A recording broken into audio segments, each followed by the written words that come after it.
Yo, I'm gonna yap about some games we've been playing. Alright, cool? Cool. Alright, let's do it. Start digging in your butt, twin. What? What? So I think the best way I can describe Trepang 2 is a spiritual successor to the game Fear, which you may have heard of or played on the 360, or you can get it on Steam now. But it really does, you can tell it wears the inspiration on its sleeve. They're dark as shit. Both games are super dark in terms of, like, not even, like, tone, but just lighting. It's hard to see. This is actually something I complain about quite often, is that games are too fucking dark and you can't see anything. But here it kind of works. Most of the times you're going into these missions, at least the few that I've done, have been at night, so it makes sense that, you know, you wouldn't want to set off any alarms or arouse too much suspicion. So that's why it's so dark, is because you're going into these places when it would be. Or it's somewhere that's bright, you're cutting the power, and then everything is flares and backup lights. So it's a lot of reds, a lot of grays.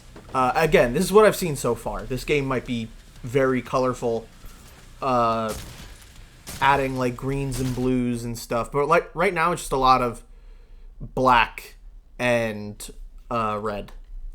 And the game looks great too. I mean, you could see me playing it. It is a very pretty game. Looks very good. Nothing I can really complain about too much on the graphics front. One thing I think a lot of games can take from Trepang 2 is just the difference in locations, right? So in the first mission, you're like in this prison lab type thing, and then in the second mission, you're in like this office building, and then the third mission, you're kind of in like this cult environment almost. It's really, really interesting and keeps the game feeling really fresh. Also, there is a boss fight in that cult section, which is the darkest fucking thing I've ever played. See, here I am, again, talking about how dark games are in terms of lighting. Can we just make games like a little bit brighter? It's hard to see this shit. And with that boss fight probably being on the screen, I guess we should talk about how there are not just human enemies. There are freaky little fuckers that are trying to touch you, and that's no fun. But again, I do think it's a welcome addition here. It makes it a more complete package. There's more variety, and it's not executed like flawlessly. It does feel a little out there, but for the most part, it feels pretty good. So overall, I'd say the atmosphere, you know, it's all right. It's good. It's not incredible, but it's pretty good. I guess that kind of takes us to the story then, which is, you know, similar to the atmosphere, just kind of like all right, but we'll still talk about it. Talking about the game's story is a little interesting, because I don't know too much of the specifics. It's not really told too much, at least to the point we're at, other than that we are like special humans. And we're like these super soldiers made by some big capitalist company named Horizon that are testing on people. Usually they get volunteers. They had some really cool imagery of that in the beginning of the game. But basically the goal of the game is for your character named 106 to basically help this group take down Horizon. That's what I'm assuming anyway. Which is fine, I guess. You know, it's nothing special, but it'll do. Now, you might be thinking, if you're just listening to the video, that there is nothing really special about this game, since I've just said it's fine to two aspects of it. The gameplay carries.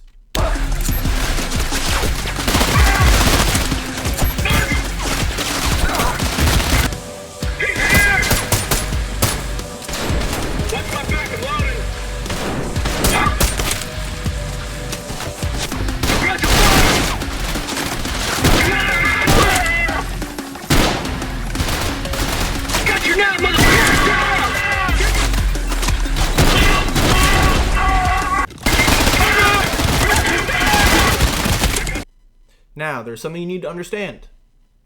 I very much enjoy this game. I am not good at it. I die constantly because I'm playing on hard, which is like the middle difficulty. I mean, this game is nuts. So far, the weapon variety hasn't been like super crazy. It's been like an SMG, a Spaz 12, an assault rifle, a pistol, and a sniper. And that's been like it. But the amount of guns you have doesn't really matter when the gameplay is so good. Just shooting guns feels so good in this game. That does not mean the AI is always great, though. Sometimes it's quite bad. Huh? Huh?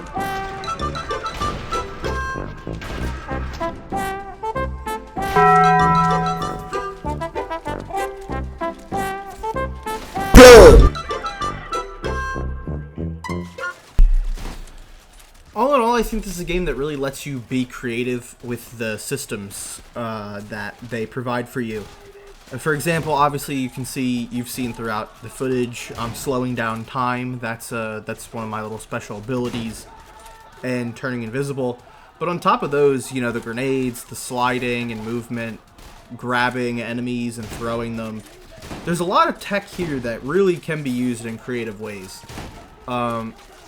So if anything I've said sounds interesting to you, I'd definitely give this game a try. Obviously, if you try it on Steam, you got 2 hours to give it a whirl. But yeah, I think this game's super fun. I'm probably gonna complete it. So yeah, on to the next game. Mr. Krabs, start digging in your butt, twin. Bloodstained Ritual of the Night is a weird game for me because I've never really played a game like this. I've played Metroidvanias before, but never ones that are far more inspired by Castlevania than Metroid. But I think these are Metroidvania games that hold a lot more inspiration from the Symphony of the Night than Hollow Knight.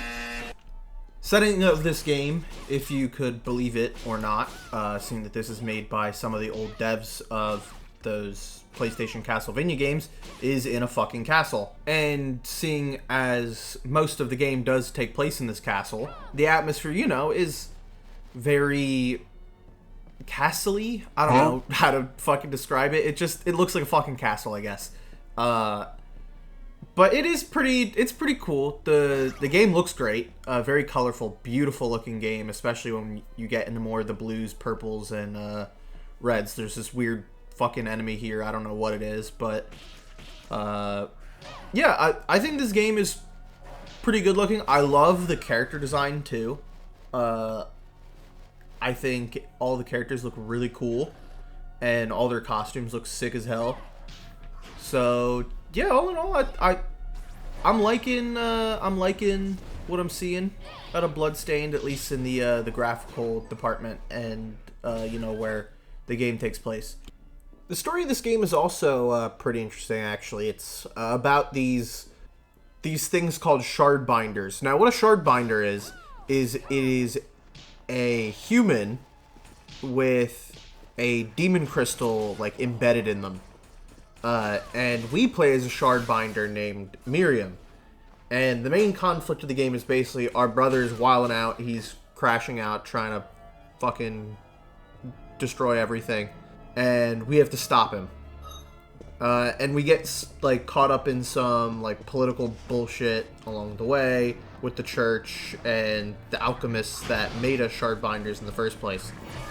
All in all, I think it's a pretty interesting story, something that can kind of catch your attention and really make you think about the world that you're playing in. I don't know, it's something I've been enjoying. I'm looking forward to exploring the world more and seeing where the story kind of goes. Now, the gameplay has been something that's been a little bit interesting for me to kind of think about. Because I have a mushy, gushy brain, right? And as you can probably tell from the footage, Miriam walks slow as shit. I hate when characters move slow in games. And this is a game where your character moves slow as shit. You've been watching. You don't move at all. This is the only speed you can move. You can slide, but that doesn't move much faster. But other than that, like, the combat is like, eh? Or so I thought. As you progress further in the game, you get more spells and you get more items to kind of combine together.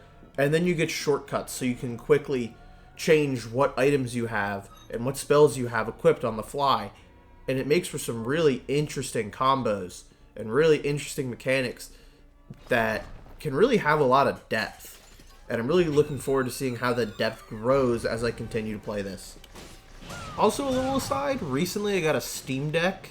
And this game, despite having a yellow icon, which I think is like supported, like kinda, it's like, it's gonna be okay.